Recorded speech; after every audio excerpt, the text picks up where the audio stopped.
Welcome to episode 22 of News for the Blues, and I'm currently on holiday.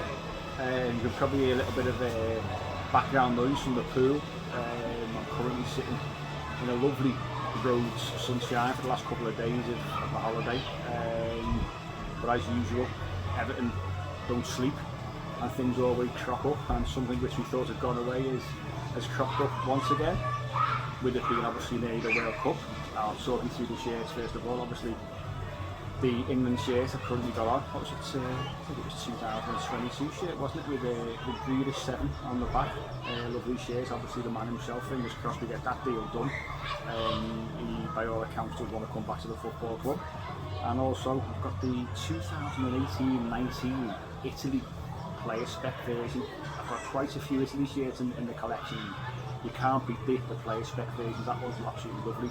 A little bit skin tight though, I'm getting a little bit old for those kind of shirts now, but a lovely shirt nonetheless. But the reason I'm on is because you're probably all aware by now the club have issued a statement in the last sort of, I don't know, now, hour or so, hour and a half, in regards to basically Burnley winning the compensation claim we put in against us.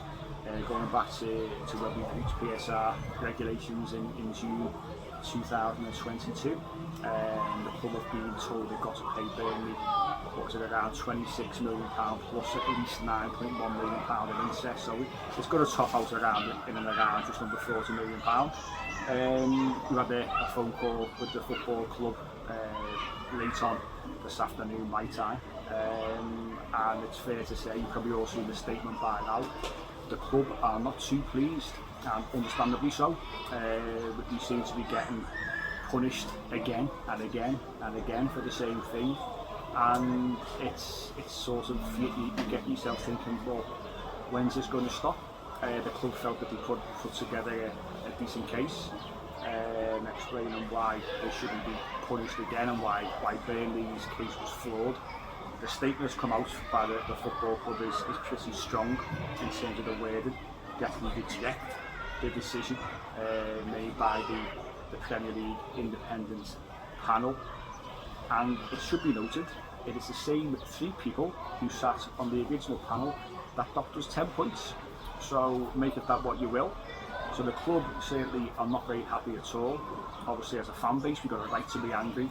And the message from the football club, from the call that we've had this afternoon, and also from the statements, is that the owners obviously they're very sort of steadfast in their approach. They're obviously very, very committed to the football club. The appeal has gone in, which is very, very important. The football club said they'll be commenting any further really. Obviously, if you do read the statement, you can see how upset and angry they are and dismayed by the decision that is being made. I find it absolutely baffling. It's the same 3 people who made the initial decision around a 10-point deduction. When that went to appeal, one of the comments made by the appeal panel was how they felt it was so badly managed, if you like, from the initial panel, and felt there was issues there. But here they are again, the same 3 people who made this decision. Important to note a few things is that obviously the football club, as I say, have appealed. The appeal panel is different. It's not the same 3 people. They'll not be involved again.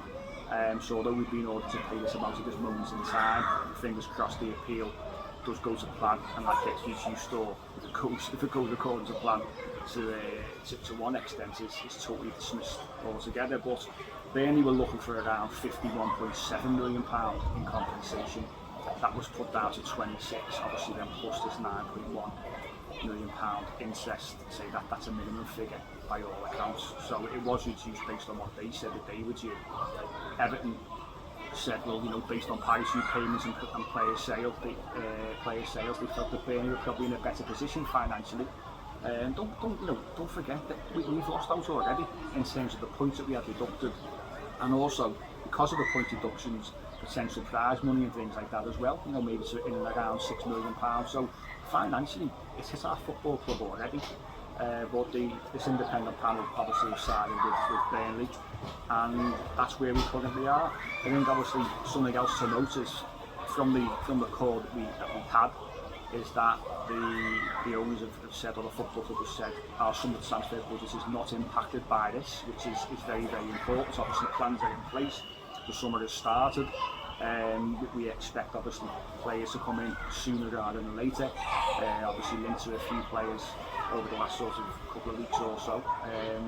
So that will not be impacted. And also, it's important to note that the conversations with the Premier League, they've given assurances around our PSR and position in regards to this not impacting things. We won't be failing any kind of PSR, SCR now, it's all changed, hasn't it? So that will be a mitigating factor. So I think the Premier League are probably a little bit surprised. But listen, lads, you started all this off, didn't you? So that's where we are. So again, how many times have our football club got to be punished? How many times do we feel that we're over things and it's over the head? And again, the football club said it in the statements, it sets a very, very dangerous precedent going forward. If you look at the other clubs who've breached, other clubs who maybe receive fines, i.e. Chelsea, other clubs who've yet to have their punishment, if any, handed to them, i.e. Manchester City.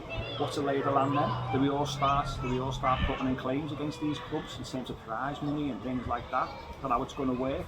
Is that what modern football has become? I'll tell you something, I don't really want to be kind of part of this side of the game. It's something that I said it over the years on the podcast, that I felt that there's no need for us to have to become experts in football, finance and accountancy. We should be there to support our team, enjoy going the match, through the highs and the lows on the pitch. I think this side of the game is absolutely baffling and shouldn't form any part of our thinking, but here we are again. And I just hope that common sense does prevail. But who knows, we keep on getting stung. Luckily, the ownership side of things has been sorted over the last sort of 18 months or so, and we are in a much better position. But it's still for me absolutely stinks, and I'm sick and tired of having to talk about this. But just as I say, based on the conversations with the football club this afternoon, the football club are absolutely fuming with the whole situation. The football club are going to fight it. The football club obviously, as I said, have put the appeal in already. They're going to keep on pushing, and hopefully it goes our way. Certainly from a more favourable perspective, from a money perspective especially. But as I say, it seems to be triple jeopardy now in terms of the punishment that Everton being handed, and it's absolutely unbelievable. But I thought it was important to check in. Sadly, it's nothing exciting, nothing in regards to transfers. Although quite a few links out there, as I say, there's a few links out there already. The World Cup thing starts tomorrow, doesn't it? England are playing tonight in the warm-up as well. So plenty of football to look forward to over the course of the summer. I'll be back, and we'll be back, as I said on the last show, over the course of the summer with a few special shows, obviously when transfers start kicking off and things like that. A bit more news for the Blues as well. But hopefully the appeal goes our way. And we get a much better response from the appeal panel than we've had from those same three from the independent panel who've already done us over once, who've done us over again. Let's hope that a bit of common sense prevails when it goes to the independent panel in terms of the appeal. But that's me for today. I'm going to go back to getting ready for me tea, a few drinks, a nice bit of an evening meal, a little bit of entertainment as well. Get the last bit of the sun as well before that goes down. I'll catch you over the course of the summer. Make sure you read the statements. Thanks for watching.